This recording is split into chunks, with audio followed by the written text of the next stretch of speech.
Eu quero cumprimentar a amada igreja com a paz do Senhor.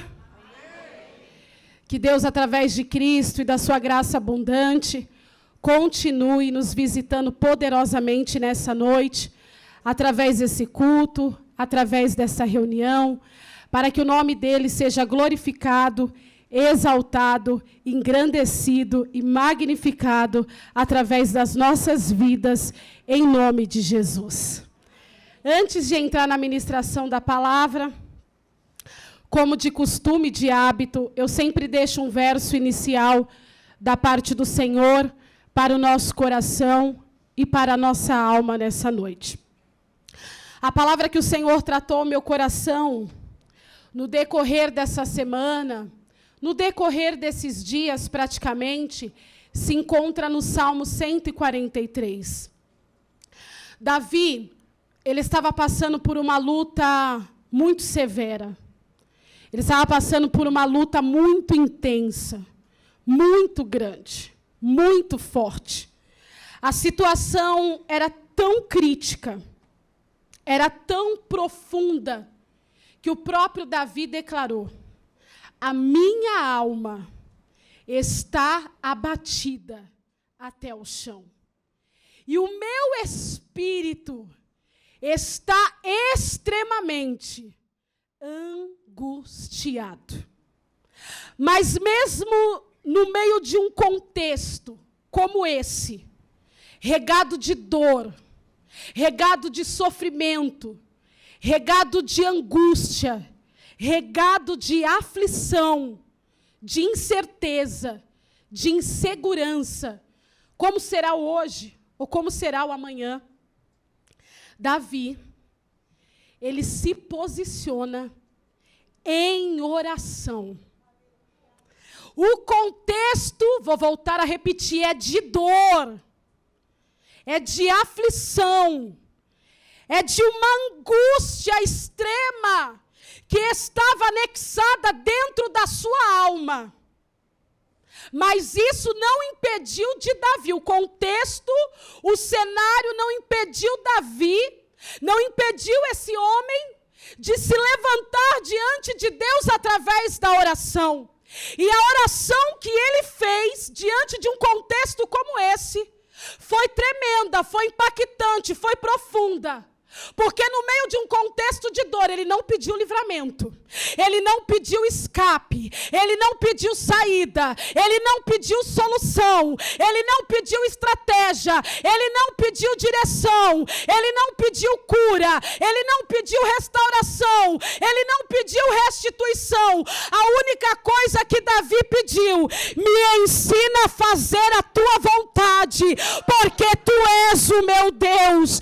Me ensina a fazer a tua vontade. O cenário pode ser de dor, o cenário pode ser de perseguição, o cenário pode ser de levante por parte do inimigo.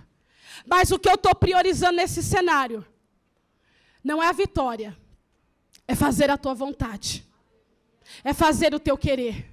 Porque quando priorizamos a vontade de Deus sobre todas as áreas da nossa vida, entenda algo nessa noite, igreja.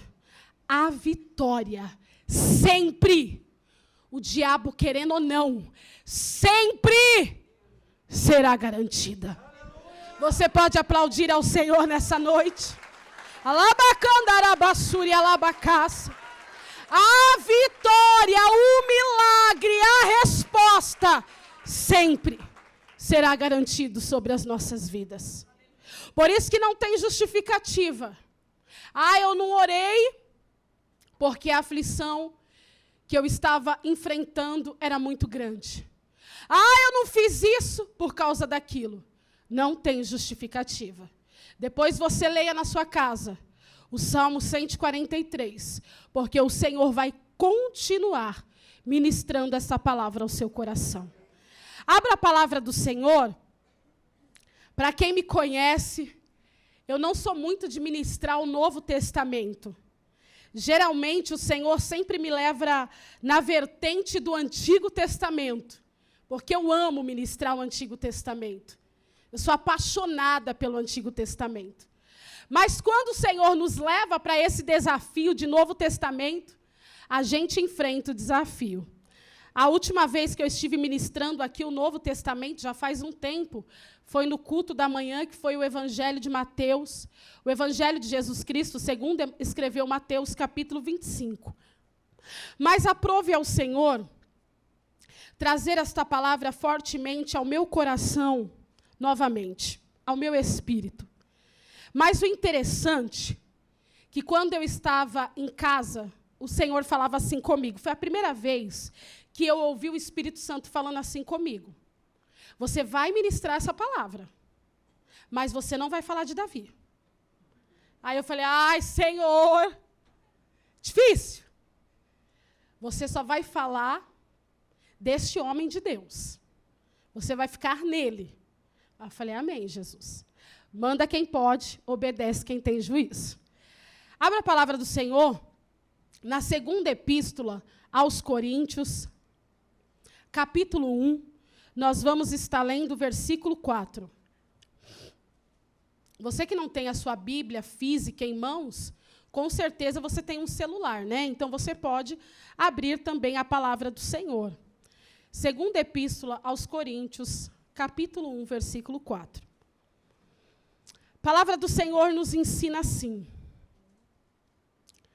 Vamos ler do versículo 3 e o versículo 4, o 8, 9 e o 10.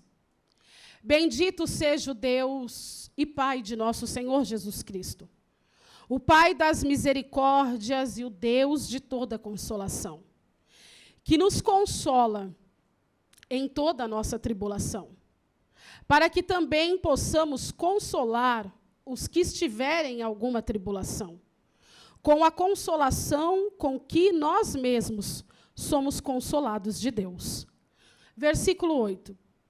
Porque não queremos, irmãos, que ignoreis a natureza da tribulação que nos sobreveio na Ásia, pois foi acima das nossas forças, de modo tal que até da própria vida chegamos a ficar desesperados.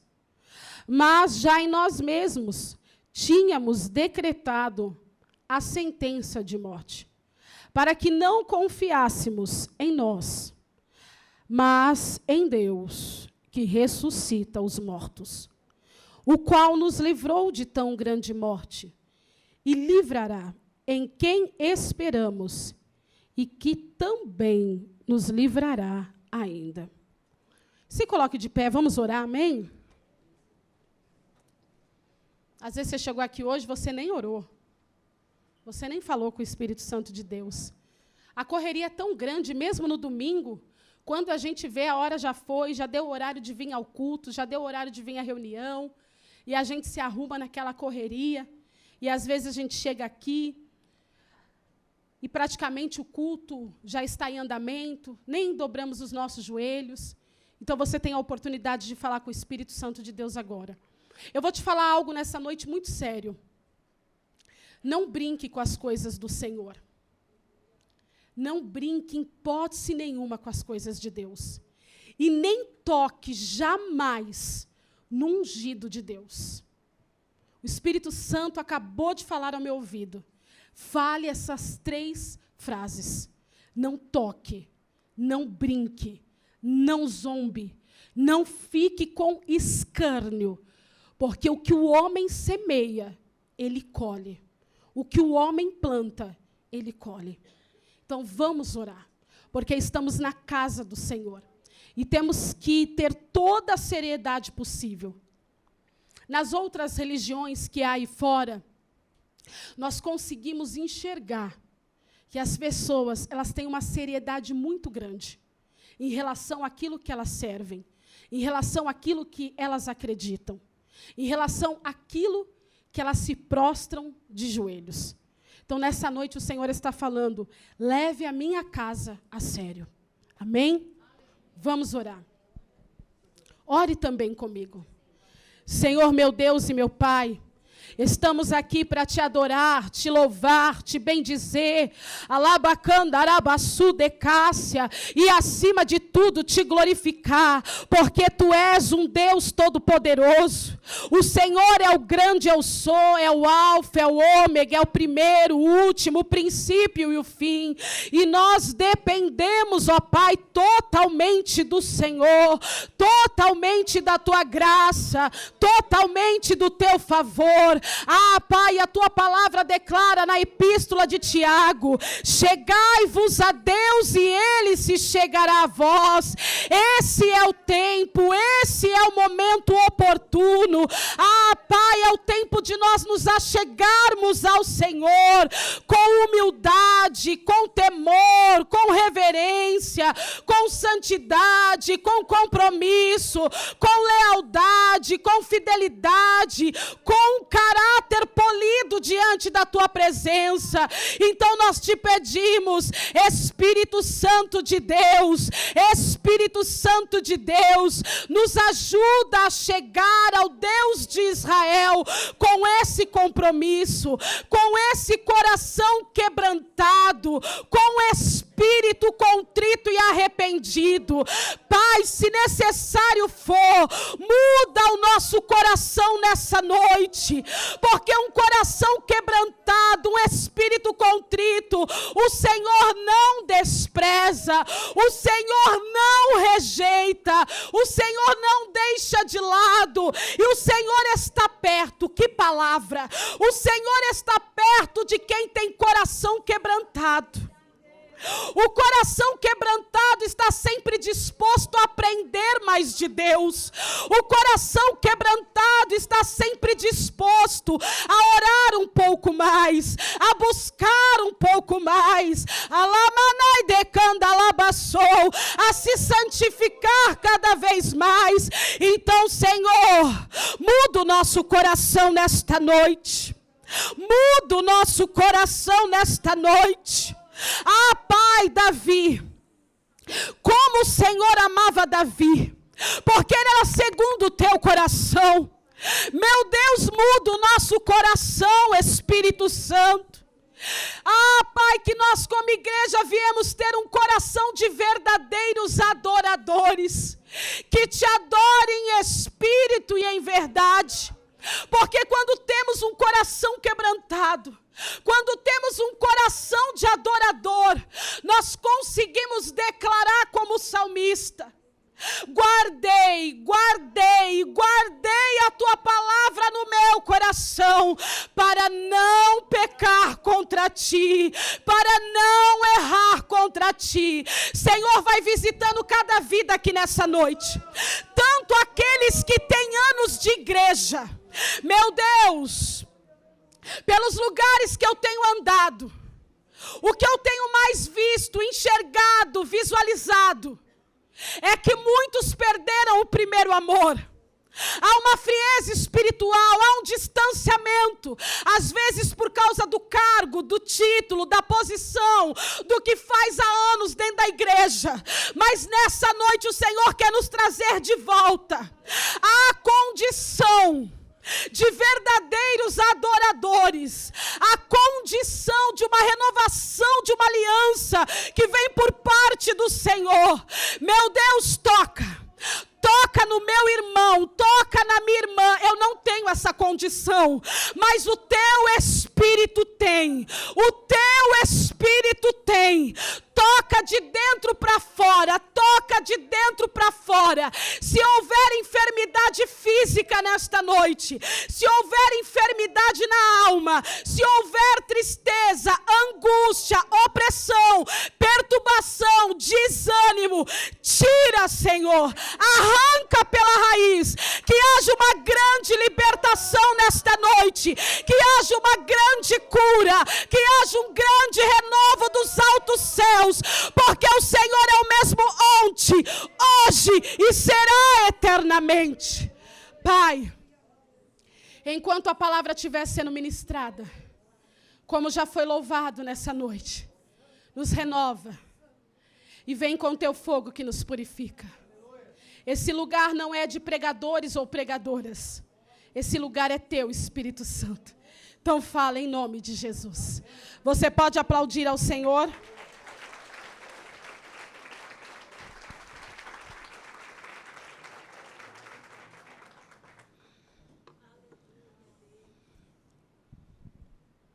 Aleluia. Glória a Deus. Aleluia. Antes de eu começar a ministrar a palavra de Deus, ou seja, antes do Espírito Santo começar a ministrar essa palavra ao meu e ao seu coração, desses versículos que acabamos de ler, dessa narrativa, desse texto que se encontra na Epístola de 2 Coríntios, eu quero aqui, na direção do Senhor, fazer um resumo bem rápido, bem preciso, acerca da primeira epístola aos Coríntios, da primeira carta que Paulo escreveu aos Coríntios. Quando Paulo escreve a primeira epístola aos Coríntios, a primeira carta, ele escreve com propósito, com intuito, com objetivo de resolver problemas doutrinários, éticos, morais e principalmente de carnalidade espiritual que estavam ocorrendo dentro da igreja de Coríntios, no meio da congregação de Coríntios. E quais eram esses problemas que eram tão latentes, tão evidentes, tão fortes, tão profundos? Os problemas que estavam ocorrendo ali dentro daquela igreja, no meio dos irmãos, era justamente a falta de unidade, a falta de união. A situação era tão séria, era tão forte, essa questão de falta de unidade, falta de união, que nós conseguimos enxergar essa questão, nós conseguimos visualizar essa falta de união que havia no meio deles, quando nós lemos o capítulo 1 de 1 Coríntios. A palavra vai mostrando com muita evidência, com muita precisão, com muita riqueza de detalhes, o quanto a igreja de Coríntios, o quanto eles eram desunidos. E a palavra desunido significa que não tem harmonia, que não tem concordância, que não tem comunhão, que não tem comunicação, que não tem afeto, que não tem diálogo. É muito forte. A situação era tão grave, a gravidade era tão extensa, que alguns irmãos da casa de Chloe chegaram diante do apóstolo Paulo e começaram a declarar para ele essa questão. Trouxeram esta informação aos seus ouvidos. Começaram a declarar para Paulo a contenda, a discussão, a divisão, a discórdia, a desentendimento no meio da igreja, Paulo. Porque uns estão dizendo, panelinhas haviam se formado dentro da igreja de Coríntios. Porque uns estavam dizendo, olha, eu sou de Paulo. Olha, eu sou de Cefas. Outros estavam declarando, eu sou de Apolo. E outros, alguns estavam declarando, eu sou de Cristo. Olha o nível espiritual que aquela igreja se encontrava. Uma divisão muito forte, uma divisão muito grande. Panelinhas, grupos haviam se instalado, haviam se levantado dentro daquela igreja. E Paulo, na direção do Senhor, como voz profética, como voz apostólica, como homem de Deus, começa a admoestar, começa a exortar aqueles irmãos e começa a declarar da seguinte maneira: acaso Cristo está dividido? Fui eu, Paulo, que morri em favor da vida de vocês naquela cruz? Vocês, porventura, estão sendo batizados nas águas em meu nome? Não, não. Quem morreu por vocês naquela cruz e por toda a humanidade foi Cristo. E todas as vezes que vocês são batizados, é no nome do Pai, é no nome do Filho e é no nome do Espírito Santo de Deus. Paulo estava deixando claro para aquela igreja que eles tinham que ter esse entendimento, eles tinham que ter esse discernimento, eles tinham que ter essa compreensão, que quem morreu na cruz, em favor da vida deles, não foi Apolo, não foi Cefas, e nem muito menos Paulo. Porque quando nós temos esse entendimento diário, essa compreensão constante, dia a dia, como igreja, como cristão, como evangélico, como servo de Deus, nós não temos, em hipótese alguma, esse tipo de atitude, de contender com o nosso irmão, de ficar discutindo com o nosso irmão, de ficar brigando com o nosso irmão na fé. E o primeiro ensinamento que o Senhor quer trazer ao nosso coração, com essa palavra nessa noite, é esse. Paulo estava deixando claro para a igreja de Coríntios, de um modo geral, que não deveria, eu volto a repetir, não deveria haver contendas, não deveria haver ciúme, não deveria haver inveja, não deveria haver dissensões, não deveria haver briga, não deveria haver no meio deles conflitos, porque como aqueles irmãos iriam entender a dimensão dos dons espirituais, da graça de Deus, do favor do Senhor, sem antes resolver essa questão de contenda, sem antes resolver essa questão de ciúmes, sem antes resolver essa questão de divisão. Um dos assuntos mais tratados, abordados, ensinados na primeira epístola, foi a questão dos dons espirituais. Foi a questão do dom que vem da parte de Deus. Então, Paulo estava deixando claro. Vocês têm que resolver essa questão.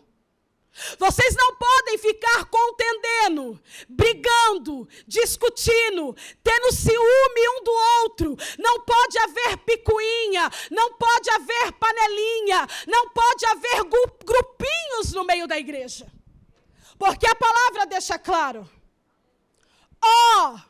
Quão bom e suave é que os irmãos vivam em unidade, comunhão, harmonia, falem a mesma linguagem, a mesma língua, no sentido, na conotação espiritual. Porque aonde há unidade, aonde há união, aonde não há espaço para divisão, para o ciúme, para contenda, para discórdia, para picuinha, para o desafeto, tem uma promessa tremenda, extraordinária, impactante e profunda da parte de Deus. O óleo desce sobre a cabeça, escorre o azeite, escorre o óleo sobre a barba de Arão, e esse mesmo óleo, esse mesmo azeite vai escorrendo sobre a veste do sacerdote, e ali, está assim na Bíblia, e ali o Senhor ordena a bênção e a vida para sempre.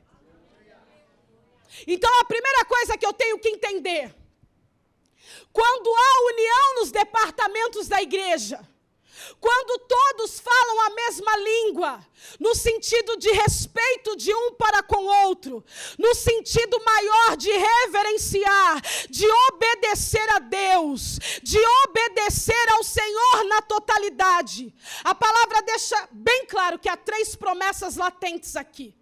A primeira é espiritual. O azeite, ele vai descer sobre a cabeça do sacerdote. E quem é o sacerdote da igreja? Os pastores. O pastor é o sacerdote da igreja. Então, quando tem união, o óleo desce primeiro sobre a sua cabeça. O azeite, a presença, a glória, a graça, o poder. E depois esse mesmo azeite que desceu na cabeça do sacerdote, esse azeite, esse óleo, essa presença, essa unção, ela vai se estendendo no átrio. Ela vai percorrendo todo o corpo de Cristo, todo o corpo da igreja, alabassuri, alabacai, e aí começa a ocorrer dentro da igreja a manifestação do Espírito Santo, manifestação de cura, manifestação de libertação, manifestação de arrependimento, manifestação de renovo, manifestação de restauração, manifestação de poder. E aí depois se estendem as bênçãos materiais. Ali, não é em todo lugar. Leia na sua Bíblia, ali, onde tem unidade, onde tem obediência, onde tem reverência, onde tem respeito, onde tem lealdade, onde tem fidelidade, onde tem compromisso, ali, o altar, a igreja, a noiva de Cristo, o Senhor ordena. Quem dá ordem não é o pastor, quem dá ordem da bênção é o Deus de Israel. Ele ordena a bênção e a vida para sempre. Entenda algo, não é uma bênção limitada, é uma bênção que se estende, é uma bênção que alcança a nossa casa, a nossa família, o nosso lar, o nosso trabalho, a nossa vida profissional, a nossa saúde. Irmão, me arrepio nesse altar. E o Senhor está falando, chegou o tempo de eu ordenar, chegou o tempo de eu dar ordem para as bênçãos que vêm da minha parte alcançar a minha igreja na totalidade, na plenitude, no completo. Você não vai sair daqui do mesmo jeito que você entrou. Se prepara, porque essa semana que se inicia tem surpresa, tem resposta, tem boa notícia, tem novidade, tem mudança de cenário, tem mudança de contexto, porque sou eu o Deus que muda o coração do rei.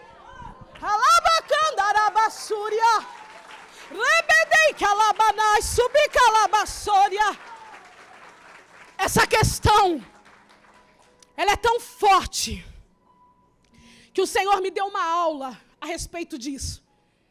A palavra deixa claro no Evangelho de Mateus, que quando nós trazemos a nossa oferta no altar, porque é do altar que a vida é gerada. E o que se é pregado no altar? A palavra é vida. Se nós trouxermos a nossa oferta no altar, e nós nos lembrarmos que algum irmão nosso tem algo contra mim ou tem algo contra você, o que a Bíblia ensina? Deixa a tua oferta ali.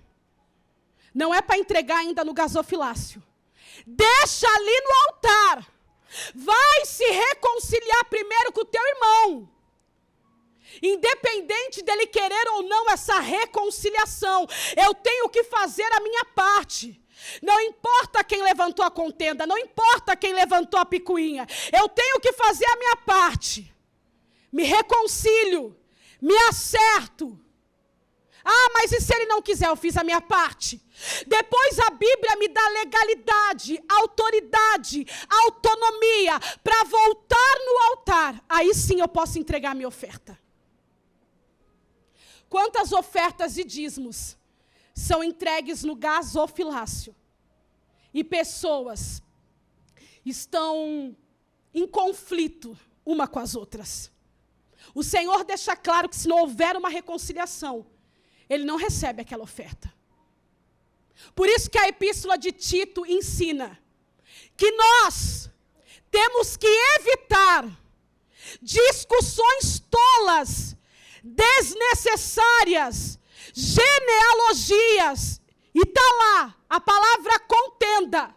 Porque a contenda, a discussão, tudo isso é inútil. A epístola de Tito ensina assim: tudo isso é inútil e não tem valor. Então não adianta eu ficar com ciúme da pastora Irã. Ai, mas Deus usa a pastora Irã com uma palavra de reflexão. Glória a Deus por isso. Eu não tenho que ficar com ciúme dela porque Deus usa ela nessa área. Porque Deus usa ela nesse caminho. Não, não. Pelo contrário, todas as vezes que ela subir aqui pregar, eu tenho que interceder pela vida dela e declarar: Senhor, usa mesmo o teu vaso. Usa mesmo, porque eu preciso ouvir a tua voz. Assim é com todos os pastores desta igreja. Pastor Rodolfo, dom de mestre. Pastor Estela, dom de ensino. Quantos pastores tem aqui nessa igreja? A pastora Noêmia, bispo Antônio, evangelista Rodrigo, obreiros, diáconos. Cada um com uma direção da parte de Deus. Homens e mulheres que sobem aqui para louvar ao Senhor. Não importa como Deus usa cada um deles. O que verdadeiramente vai edificar a minha vida é saber que eles subirão aqui nesse altar e serão vasos de Deus, para que a minha vida seja alimentada espiritualmente, para que eu seja edificado pelo Deus Todo-Poderoso. Porque a Bíblia ensina em Provérbios: quem ama a contenda, ama a transgressão. Então tem pessoas que amam a contenda. Tem pessoas que amam uma discussão. Tem pessoas que amam uma briga. Tem pessoas que amam ficar conflitando por besteira. E isso não só se abrange aqui dentro da igreja, mas também abrange a questão dentro do nosso lar, da nossa casa, do nosso trabalho. Pessoas que brigam por tudo, por causa de qualquer situação. É motivo de discussão, é motivo de briga, é motivo de discórdia, é motivo de divisão, é motivo de desentendimento, é motivo de um ficar com a cara virada com o outro. E o Espírito Santo está falando essa noite: eu quero tratar nesta questão hoje, porque se houver união, tudo vai mudar. Se houver união, a bênção, o milagre, a promessa se cumprirá. Paulo, ele vai tratando essa questão na primeira epístola, para deixar claro para aqueles irmãos, independente do nível de divisão que há no meio de vocês, o que eu quero deixar aqui registrado na direção do Espírito Santo, capítulo 3 e 6 de Coríntios, que vocês são templo, que vocês são morada e habitação do Espírito Santo de Deus. E vocês foram chamados para ser santos, para ser separado de tudo aquilo que não agrada a Deus, de tudo aquilo que não agrada ao Senhor. E a única maneira, irmão, de viver nesse caminho de santidade, de viver nesse caminho de separação, aonde o azeite vai descendo constantemente, diariamente, sobre a nossa vida, é como Hebreus ensina: segue a paz com todos. Segue. Não está falando de andar junto, está falando de seguir. Segue a paz com todos e a santificação, sem a qual ninguém, você pode ter o cargo que for, ninguém verá o Senhor. Esses tempos aí atrás que passou, eu vivi uma situação muito complicada. Teve uma pessoa que feriu muito meu coração.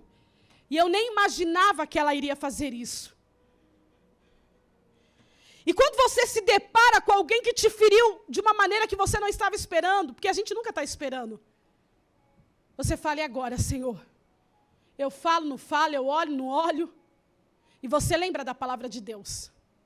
Segue a paz. Não está falando de andar junto, está falando segue a paz. Tenha o respeito. Cumprimenta. Seja educado. Faça a sua parte. E assim eu fiz. Porque quem cura as feridas é Deus. Quem sara as feridas é Deus. E o Senhor está falando hoje nesse lugar: eu quero curar, eu quero renovar, eu quero levantar, eu quero fazer, mas libere o perdão. Não importa se foi o pai que te feriu, não importa se foi a mãe, não importa se foi o amigo, não importa se foi o colega.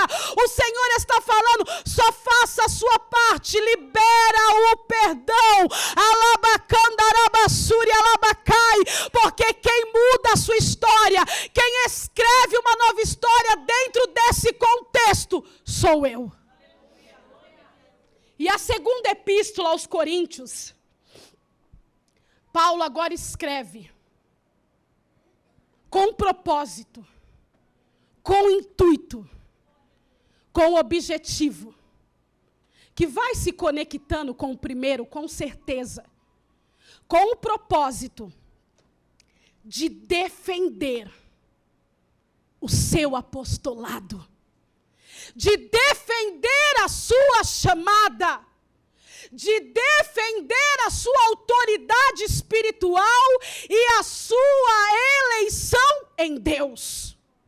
Porque os estudos vão deixando claro que muitos falsos irmãos que estavam inseridos dentro daquela igreja, alguns estudos deixam claro que além de ter falsos irmãos inseridos dentro daquele ministério, também havia homens que se intitulavam apóstolos.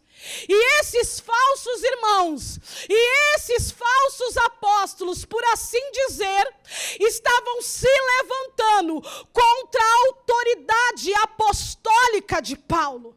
Então ele escreve com esse propósito de defender a sua autoridade. E o segundo propósito, para deixar claro para a igreja de Coríntios, depois de trazer a correção na primeira, depois de trazer a exortação na primeira, depois de trazer a admoestação na primeira, o segundo propósito maior da segunda epístola foi deixar claro para aqueles irmãos que o Deus a qual nós servimos, o Deus a qual nós adoramos, o Deus a qual nós glorificamos, Ele nos consola, aleluia.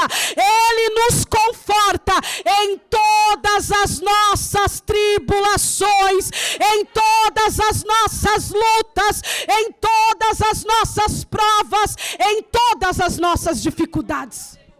A palavra consolar significa amparar, cuidar, proteger, acolher.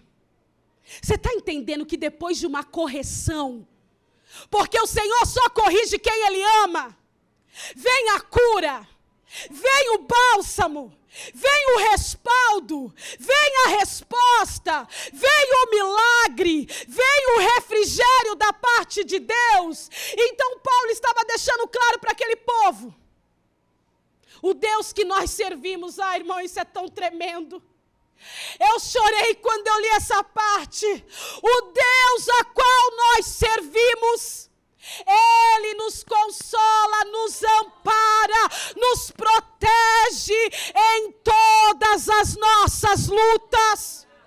Independente do que você está passando aqui nessa noite, independente da luta, independente do processo, independente do nível da dor, como já foi falado no início, o Senhor está falando: eu vou te consolar, eu vou te amparar, eu vou te proteger, eu vou cuidar de você, da sua casa, da sua família, do seu lar, Lamanassuri Alabacai, do seu ministério, nos mínimos detalhes nessa noite. Deus usou a Irã aqui, declarando, 1 Pedro, lançando sobre ele toda a vossa ansiedade, porque ele tem cuidado de vós. Qual é a ansiedade? Qual é a aflição? Sendo que Jesus teve um cuidado tão grande de falar para os seus discípulos. Tem muitas pessoas que não se atentam para essa palavra que há uma condicional. Jesus falou para os seus discípulos assim: eis que estou convosco todos os dias até a consumação do século. Tendo dinheiro ou não, Ele está comigo, com você. Tendo problema ou não tendo, Ele está comigo e com você. Passando por luto ou não, Ele está comigo e com você. Não importa quem te abandonou, quem te entristeceu, quem te decepcionou, Ele está comigo e com você. Mas Jesus deixou claro. Meu Deus, eu tenho anos de igreja e nunca vi ninguém trazer essa parte. Que Ele só está com aqueles que guardam a sua palavra.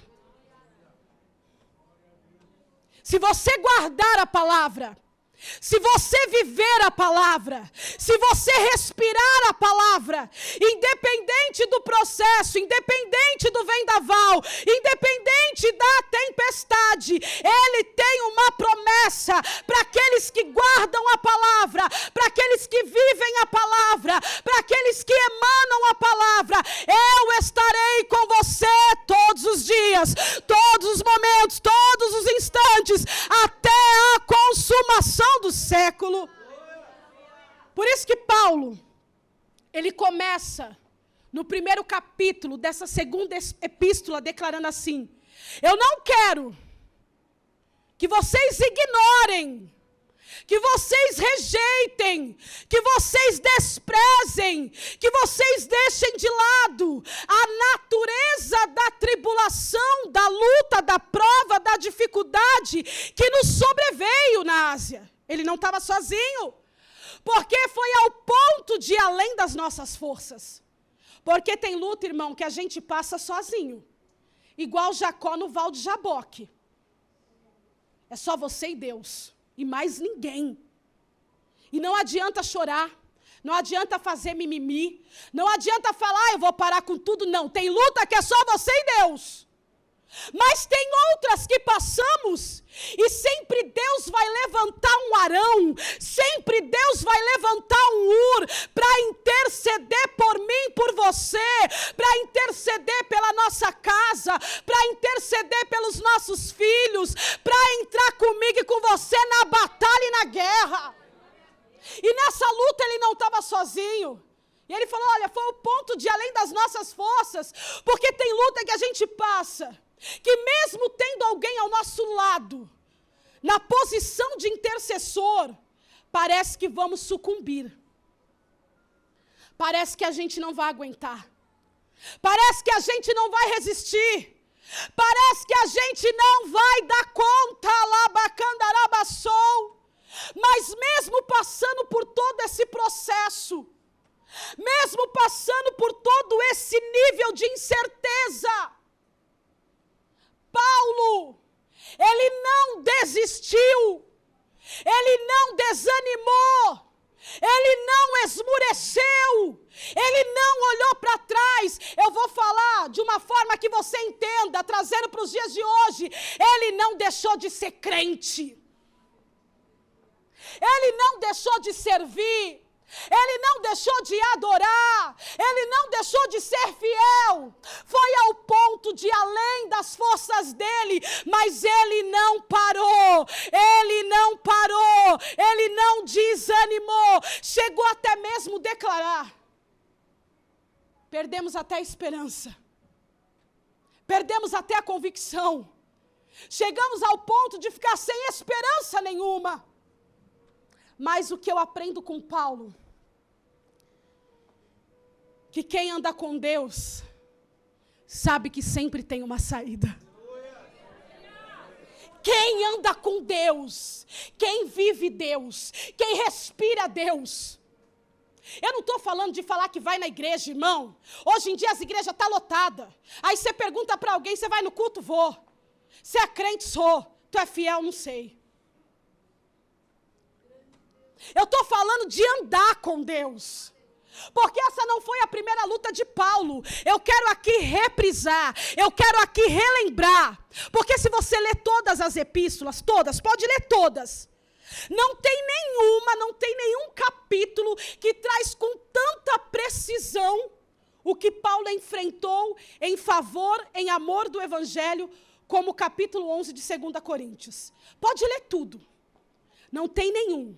Ali está o currículo gospel dele, o currículo evangelho.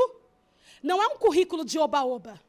Não é um currículo só de viagem de avião ou viagem maravilhosa fazendo missão. Não. Ali está um currículo extenso, profundo do que ele passou por amor ao evangelho. Eu não sei você, se você já passou um pouco do que ele enfrentou. Porque ele vai deixando claro, olha, ô Coríntios, os falsos irmãos que estão aí no meio de vocês não passaram o que eu passei. Porque por amor ao evangelho, eu passei por prisões. Prisões, não é prisãozinha não, é prisões.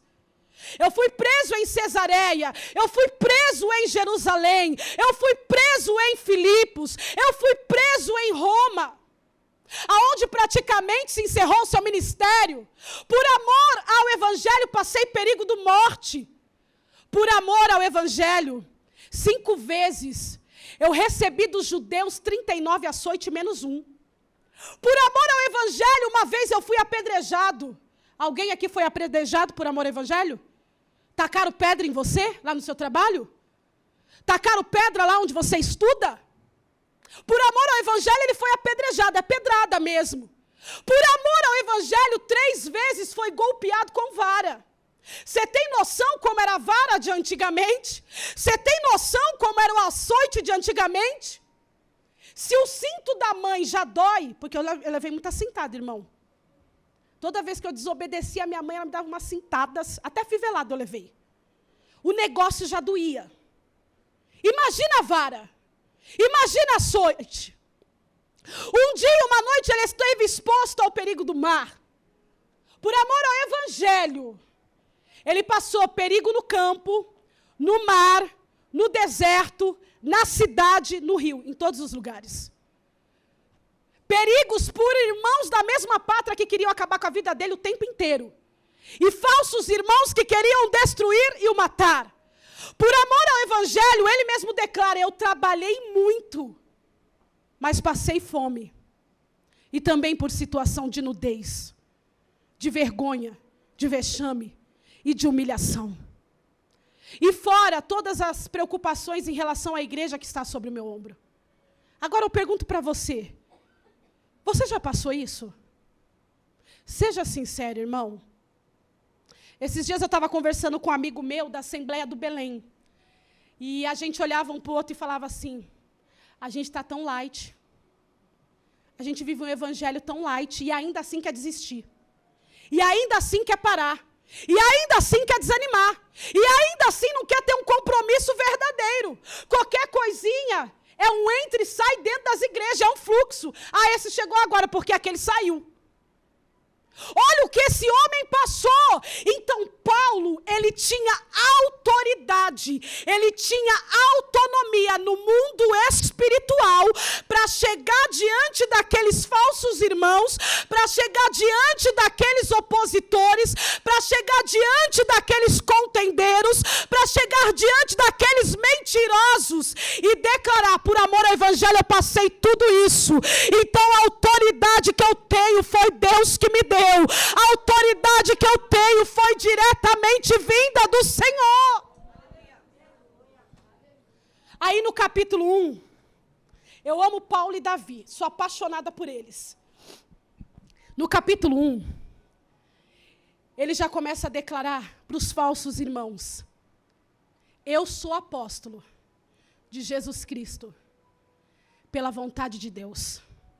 Ou seja, ele deixou claro, vocês estão se levantando contra o meu apostolado, mas eu sou apóstolo, não é pela vontade do meu pai e da minha mãe, não é pela vontade de Pedro, não é pela vontade da igreja primitiva, eu sou apóstolo de Cristo, e é pela vontade de Deus, e ele vai mais além no capítulo 1, quem me ungiu foi Deus, e a palavra unção significa separação, consagração. Esse é o significado da palavra ungir. Ele estava deixando claro, quem me santificou, quem me consagrou, quem me levantou, quem me escolheu foi Deus. Capítulo 2, olha a certeza que ele tinha, porque quem anda com Deus, irmão, tem certeza. Quem anda com Deus tem convicção. Qual convicção? Foi Deus que me chamou. Qual convicção? Foi Deus que me levantou. Qual convicção? Deus tem uma obra na minha vida. Capítulo 2. Ele deixa claro para os falsos irmãos: eu triunfo através de Cristo.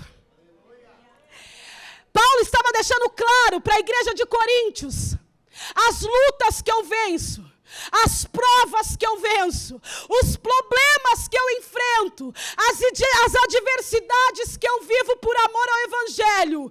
Quem me dá condição de vencer, quem me dá condição de triunfar é Jesus, é o Deus Todo-Poderoso, porque aonde eu chego, eu exalo o bom perfume de Cristo, eu exalo o bom perfume do Senhor. E Paulo vai mais além, ele deixa claro que todo lugar que um crente chega, que um crente coloca o seu pé, ele exala o cheiro do conhecimento de Deus, ele exala o cheiro do conhecimento de Deus.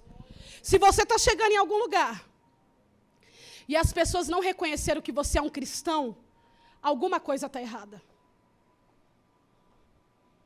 Se elas nem sabem que você é da igreja, alguma coisa está errada. Porque Paulo falou: eu tenho autonomia para defender o meu apostolado. Porque o meu apostolado não veio de homens, veio de Jesus. Eu fui ungido por Deus. E aonde eu chego, eu exalo o cheiro. Isso é forte, pastora. Eu exalo o cheiro. Quem disse que o cristão não tem cheiro? Você, meu querido, pode comprar o perfume da Boticário, da Natura, da Jequiti. Aí você passa, alguém fala: ai, menina, que cheiro gostoso, onde você comprou esse perfume? Ah, comprei na Jequiti. Mas será que quando você passa, alguém sente o cheiro de Cristo em nós? Ou olha para você e fala: o fulano é crente, o pai é crente, mas o filho não é. A mãe é crente, mas a filha não é. Que cheiro que nós estamos exalando. No capítulo 4 de Coríntios, irmãos, eu viajei essa semana. Viajei na palavra. Paulo deixa claro para aqueles falsos irmãos: ao longo da minha jornada cristã, ao longo da minha caminhada com Deus, isso eu achei tremendo. Eu não andei com maldade, eu não andei com malícia, eu não andei com perversidade, e nem falsifiquei a palavra, porque todas as vezes, ó falsos crentes que estão dentro da igreja de Coríntios, eu prego o evangelho, mas toda vez que eu prego, eu não falo de mim mesmo, mas eu falo de Cristo, eu falo de Jesus, eu falo do Deus Todo-Poderoso. Olha que coisa gloriosa. Olha que autonomia. Eu não andei com maldade. O que é isso? Ele deixou claro: ei, vocês falsos irmãos da igreja de Coríntios, eu não tenho vida dupla como vocês. Dentro da igreja de Coríntios, vocês estão, glória a Deus, misturado com aleluia. Mas fora, assiste o que não deve. Fora, fala palavrão. Fora, mente. Fora, faz um monte de coisa errada. Eu não. Dentro e fora. Eu não andei com maldade, eu não andei com malícia e nem fui um falsificador da palavra. Porque quando eu prego, não é de mim que eu falo, é de Jesus. Capítulo 5 de Coríntios. Ele vai deixando claro para os falsos irmãos: ei, eu tenho autoridade para defender o meu apostolado. Porque eu não ando por vista, eu ando pela fé. Eu tenho autoridade de defender o meu apostolado porque eu recebi de Deus o ministério da reconciliação, o ministério do acerto, o ministério da restauração. Esse é o ministério que leva o homem novamente até Deus. Ei, falsos irmãos de Coríntios, eu sou embaixador de Cristo, eu sou embaixador do Evangelho. Capítulo 7. Ele deixa claro: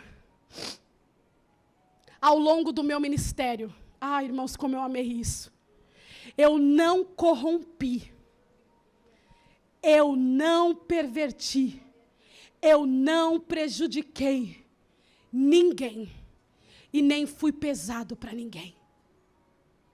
Agora olha para você, pelo amor de Deus, e eu tenho que olhar para mim. Será que a gente tem um pouquinho do que Paulo tinha?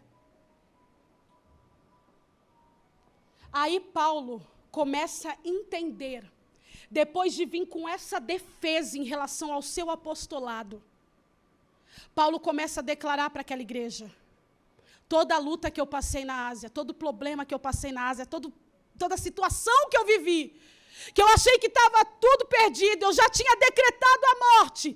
Paulo entendeu, tudo que eu passei foi para mim aprender de fato e de verdade a depender, a confiar totalmente, plenamente em Deus. A pergunta é essa nessa noite: por que passamos pela luta? Por que passamos pela prova? Por que passamos pelo problema? Porque a gente tem a mania de falar: sou crente, por que eu estou passando por isso? Parece que a gente está imune, né? Por orar, por jejuar, por vir ao culto, por pregar, por profetizar, por louvar. Parece que a gente está imune. Então, por que passamos por problemas? Primeiro, para aprendermos a confiarmos totalmente em Deus. Por isso que Paulo, ele vai trazendo uma extensão do que é confiar em Deus. E aqui eu quero trazer 11 versículos. Porque tinha mais de 30, mas 11 tá bom. Paulo vai deixando claro.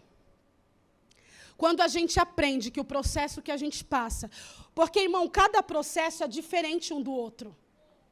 Às vezes a luta que você passa no casamento não é igual a que você passa com o filho.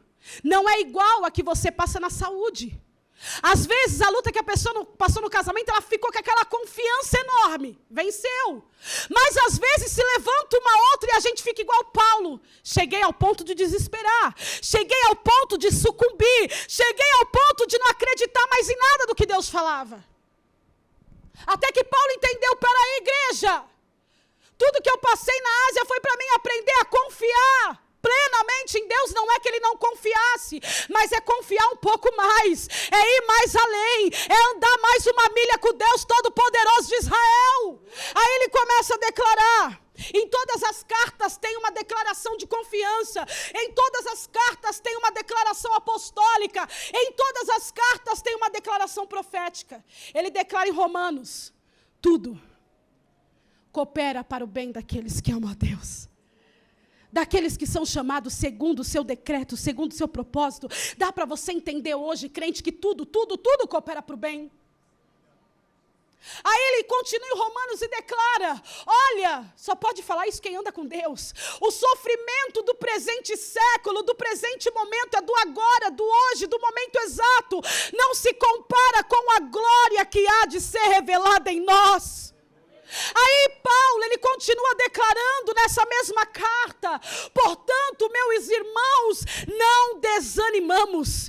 Portanto, meus irmãos, não desfaleça, não desanime, porque a nossa leve e momentânea tribulação produz para nós um peso eterno de glória excelente. Aí Paulo vai na igreja de Filipenses e começa a declarar: tudo posso naquele que me fortalece. Aí ele declara assim: eu sei estar humilhado. Tem gente que não sabe estar humilhada, porque a humilhação, ela mexe no eu, ela mexe no ego, ela nos quebra por dentro e não é por fora. Mas Paulo fala: eu sei estar humilhado, mas também sei ser honrado, porque eu já passei pelo período da fartura, já passei pelo período da fome, mas também passei pelo período da abundância e da escassez. Em todos os momentos, abundância, escassez, fartura, Deus me fortaleceu, Deus me renovou, Deus me amparou, Deus me consolou, Deus cuidou de mim. Aí o mesmo Paulo continua descorrendo na igreja de Filipenses. O que começou a boa obra em vós é fiel e justo para completar, para terminar. O mesmo Paulo vai declarando para a igreja de Filipenses: não que eu julgo havê-lo alcançado, mas uma coisa eu faço, eu me esqueço do que ficou para trás e eu prossigo para aquilo que está diante de mim. Eu prossigo para o alvo, para o prêmio da soberana vocação de Deus em Cristo Jesus. Ah, irmão, que fé! Ah, irmão, que confiança! Ah, irmão, que vida com Deus! E ele continua declarando para a igreja de Filipenses: não andeis ansiosos por coisa alguma, antes pela oração, súplica e ação de graça, seja conhecida diante de Deus a sua petição, a sua aflição, a sua dor, a sua angústia. E o mesmo Paulo, já em Coríntios: já não sou mais eu que vivo, mas Cristo vive em mim. E a vida que eu vivo nessa carne, nesse corpo que não é imortal, para de ficar achando que é imortal, porque não é. Ele veio do pó e vai voltar para o pó um dia. A vida que eu vivo nesse corpo que é mortal, eu vivo pela fé no Filho de Deus, nesse Jesus maravilhoso que morreu por mim, que me amou e se entregou por mim. Agora a pergunta é: como você está vivendo nesse corpo? Você está priorizando mais o que você deseja ou andar com Deus? Porque ele falou: eu vivo aqui, mas é com fé, é com lealdade, é com fidelidade, é sendo crente até o tutano. E aí ele começa a declarar para a igreja de Coríntios: sejam, irmãos, sempre firmes, constantes e abundantes na obra de Deus, sabendo que tudo que você faz na obra, tudo que você faz na igreja, tudo que você faz na casa de Deus, seja limpar, seja dar aula para as crianças, seja ficar no som, seja ficar cuidando dos carros, seja pregar, louvar, profetizar, entregar profecia, interceder, não importa, tudo que você faz na casa de Deus, toda obra, quando é feita de coração quebrantado, sincero, humilde, tem uma recompensa, labacandarabassou. E aí Paulo vai para a declaração que eu mais amo, Romanos 8, 31. Até o colar caiu, Jesus, ele está na unção. Romanos 8, ele declara assim: se Deus é por nós, quem será contra nós? Irmão, esse homem tinha uma vida com Deus. Eu li um livro dele há um ano atrás. Não dei para ninguém, está comigo. Que hora e meia eu volto lá e falo: Jesus, eu preciso ter essa fé. Jesus, eu preciso ter essa vida. Se Deus é por nós, quem será contra nós? É uma pergunta. Quem tentará acusação contra os eleitos de Deus? É uma resposta. Se Deus os justifica, quem os condenará? Se foi Cristo que morreu, se foi Cristo que ressuscitou, se foi Cristo que está à direita de Deus intercedendo por mim, por você. Aí ele declara assim: quem nos separará do amor de Cristo? Quem? Porque por amor de ti somos entregues à morte todos os dias, como ovelha muda a matadouro. Quem nos separará? A fome, a nudez, a espada, o perigo, a tribulação, a angústia. Aí Paulo vem com a declaração que eu mais amo em todas as epístolas dele: estou plenamente convicto que nem a morte, nem a vida, nem anjo, nem principado, nem altura, nem profundidade, nem qualquer outra criatura, ninguém, não é problema, não é prova, não é luta, não é pecado, não é prostituição, não é mentira, não é o mundo, não é o Egito, não é a Babilônia, não é as falsas companhias, não é a falsa amizade, nada pode separar um crente fiel, que é apaixonado por Jesus, que é apaixonado pela palavra, do amor de Deus. Primeira coisa que Deus está falando aqui: estamos passando por tudo isso para aprendermos a confiar em Deus. E para ir para a finalização, volte lá comigo. Versículo 10, o qual nos livrou de tão grande morte e livrará em quem esperamos, e que também nos livrará ainda. Por que eu passo pela luta? Porque é dentro dela, igreja, por favor, é dentro do processo que nós vivemos a maior experiência que um crente pode viver com Deus. Qual? De ser livre. Qual? De ver o Senhor entrando no processo, como Ele falou para Moisés: eu desci a fim de livrar o meu povo, eu desci no cenário, porque eu ouvi o clamor, conheço o sofrimento, e vou levar esse povo a uma terra que mana leite e mel. Então eu passo pela luta para aprender a confiar em Deus, eu passo pela luta porque através dela é que o crente vive a maior experiência com o Senhor, de ser livre do processo de dor e de angústia. Por isso que Paulo declarou: não nos sobreveio tentação que não fosse humana. Tentação é provocação, mas fiel é Deus, que não vai permitir com que o seu povo seja tentado, provocado além das suas forças. E para finalizar, por que eu passo pela luta? Porque através dela, além de ser livre, ela me permite subir num altar, num domingo e falar: Deus me deu a vitória. Deus fez. Deus cumpriu. Ah, mas passou 10 anos. Não importa, meu querido. Um dia para Deus é 1000 anos um dia. Ele não é conectado com o nosso dia humano aqui dessa terra, não. O dia dele é diferente do nosso. Um dia é 1000 para ele, 1000 é um dia.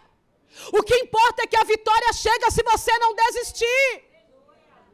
Por isso que Paulo declarou: em tudo somos atribulados, mas não angustiados, perplexos, mas não desanimados, perseguidos, mas não desamparados, abatidos, mas não destruídos.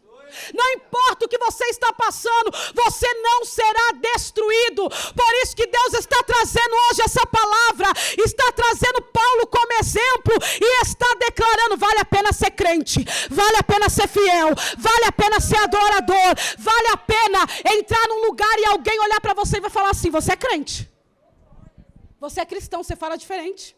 Você não fica no meio de briga, você não fica no meio de contenda, você não fica no meio da onde tem coisa de prostituição. Não, você é crente, você é diferente. Por isso que Paulo declarou que nós temos que nos gloriar, se alegrar em meio às tribulações. Meu Deus, como é difícil. Porque a tribulação, ela produz na nossa vida paciência. Às vezes não temos paciência. E Deus, vendo que a gente não tem, Ele fala: peraí, vou permitir passar na luta para ter um pouco de paciência. Para ter um pouco de perseverança, para aprender a orar. Para aprender a clamar. Para aprender a ler a Bíblia. Para aprender a buscar. O Senhor acabou de falar comigo agora no meu ouvido. Tem pessoas que o Senhor, às vezes, permite algumas situações. Porque só dessa maneira a pessoa vai aprender a pegar na Bíblia. Tem gente que tem ano de igreja, irmão. E se você falar para ele abrir em Esdras, ele não vai saber abrir. Se você falar para ele abrir no profeta Obadias, ele nem sabe que o Obadias está lá. Se você falar para ele ler o profeta Abacuque, ele vai falar: quem é esse? Amós, não sei quem é. Sabe por que muitas pessoas não são transformadas? Porque a única ferramenta que tem o poder de transformar alguém é a palavra. E não adianta você ficar só sendo dependente de quem prega aqui em cima. Você precisa... Quando o Senhor me levantou no diaconato, eu lembro que um pastor, o meu antigo pastor, ele falou assim para mim, eu nunca vou me esquecer: Núbia, se você ler a Bíblia 15 minutos por dia, 15... porque ele é porteiro até hoje. Então ele fica o dia inteiro numa portaria, então ele não tem muito tempo de ler a Bíblia na portaria, porque ele tem que estar atento a quem entra, a quem sai. E eu nunca vou me esquecer, ele falava: ó, todo dia antes de eu sair eu leio a Bíblia 15 minutos. Já é o suficiente para você ter base para vencer o inferno lá fora. E agora eu encerro com uma das maiores declarações que eu também amo de Paulo. Eu poderia falar aqui, mas eu vou ler. Capítulo 12 de Coríntios. Em verdade, que não convém gloriar-me, mas passarei as visões e revelações do Senhor. Conheço um homem em Cristo, que há 14 anos, se no corpo não sei, se fora do corpo não sei, Deus o sabe. Foi arrebatado até o terceiro céu. E sei que o tal homem, se no corpo e fora do corpo não sei, Deus o sabe, foi arrebatado ao paraíso. Ouviu palavras inefáveis, de que ao homem não é lícito falar. De um assim me gloriarei eu, mas de mim mesmo não me gloriarei, senão das minhas fraquezas. Isso é um homem que andava com Deus. Às vezes eu me pergunto como tem pessoas que estão tantos anos dentro da igreja e não sentem nada. Não entendem quem é o Deus que ela serve. Não se apaixonam por Ele. Não amam Ele. Não tem como. Porque se quiser gloriar-me, não serei louco, porque direi a verdade. Mas deixo isso para que ninguém cuide de mim mais do que em mim vê ou de mim ouve. E para que não me exaltasse pelas excelências das revelações, foi-me dado um espinho na carne, a saber, um mensageiro de Satanás para me esbofetear, a fim de não me exaltar. Acerca do qual 3 vezes orei ao Senhor para que se desviasse de mim. E disse-me, a minha graça te basta, porque o meu poder se aperfeiçoa na fraqueza. E aí vem a resposta de Paulo diante da resposta de Deus. Porque essa foi a resposta de Deus para a oração dele. E agora vem a resposta de Paulo. Isso é um homem maduro espiritualmente, de boa vontade, ou seja, ninguém estava obrigando ele. Me gloriarei nas minhas fraquezas, para que em mim habite o poder de Cristo. Pelo que sinto prazer nas fraquezas. Eu sinto.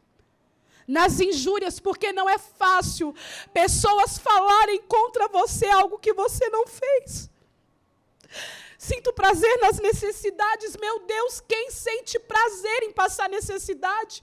Tem casal que se separa porque o outro fica desempregado e não pode mais ajudar dentro de casa. Tem pessoas que não sabem lidar com o momento de privação e ele está falando, eu sinto prazer na necessidade. Eu sinto prazer nas perseguições, quem gosta de ser perseguido, nas angústias, mas tudo isso por amor de Cristo, porque quando eu estou fraco, então sou forte. Se coloque de pé, amém? Eu acho que é a primeira vez na minha vida. Eu acho que eu já prego o evangelho, deixa eu ver, desde os 22 anos. Agora estou com 40, irmão. Jesus, rejuvenesce, Pai. Esses dias eu falei, Senhor, eu tenho 40. Perguntaram para mim quantos anos você tem? Eu falei, tenho 40. Cheguei no 40. Vou te falar uma coisa, em nome de Jesus. É a primeira vez que eu falo de Paulo sem falar de nenhuma outro personagem bíblico. Fazer uma conexão, porque o Senhor não me permitiu. Sabe o que o Espírito Santo está falando hoje? Vamos ser crente. Vamos amar Jesus. Porque ninguém aqui foi apedrejado. A gente pode até ter sido apedrejado com palavra, mas isso não é motivo de desistir. Isso não é motivo de parar. Isso não é motivo de ficar vindo na igreja e quando você está na sua casa a semana inteira passar e você não lê a Bíblia uma vez. Você não dobrar o joelho uma vez antes de dormir. E aí eu falo, se a pessoa só se alimenta aqui na igreja, como ela vai ter tutano, resistência, para vencer os pratos que o diabo oferece lá fora? Irmão, você tem noção que as mulheres hoje em dia andam sem roupa? Você tem noção que os homens hoje em dia andam numa sensualidade terrível? O crente só vai resistir tudo isso se ele se apaixonar por Jesus. Senhor meu Deus e meu Pai, Eu quero declarar para o Senhor o quanto eu te amo nessa noite. O Senhor sabe, Deus. E não é mentira, tu sabes porque eu estou no teu altar. Eu te amo.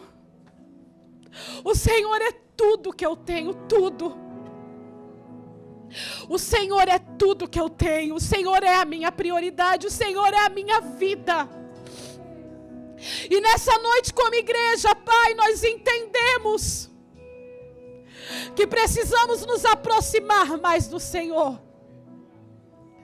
Que precisamos amar mais o Senhor. Não tem como Deus de Israel não pegar esses homens de Deus como exemplo. Eles foram exemplos de um amor verdadeiro para com o Senhor. Às vezes seguimos tantos exemplos maus. Hoje em dia a gente vive num tempo onde os jovens seguem todo tipo de influenciador digital que não edifica em nada, que não vale de nada. Tudo que se fala, a grande maioria é bobagem. Mas temos homens e mulheres dentro da tua palavra que deixam um legado tremendo de fidelidade. E às vezes não seguimos, não lemos, não trazemos para a nossa vida aquilo que edifica. Senhor, nos perdoa nessa noite. Tem misericórdia de nós, ó Deus de Israel. Nos perdoa, nos perdoa, nos perdoa, nos perdoa. E também eu peço perdão pelo pecado da nossa nação. Tenha misericórdia do Brasil, tenha misericórdia das famílias. Ah, Senhor, quanta sujeira, quanta podridão espiritual, quanta prostituição, quanta iniquidade, Senhor. E quantos não estão se afastando do Evangelho. Mas nessa noite, nos dê força para fazer como Paulo. Não que eu julgue havê-lo alcançado, mas eu prossigo para o alvo. Te agradecemos pela tua palavra. Te agradecemos pela tua presença. Porque o que queremos, Pai, é morar com o Senhor na eternidade. Não queremos, como foi ministrado ontem e me marcou, como o bispo Antônio declarou, não troque o verdadeiro pelo falso. Eu não posso trocar o verdadeiro evangelho por aquilo que é falso que está lá fora, por aquilo que é falsificado, por aquilo que é genérico, por aquilo que um dia vai passar. Obrigado, Senhor, pela oportunidade de estarmos na tua casa. Aplauda Jesus.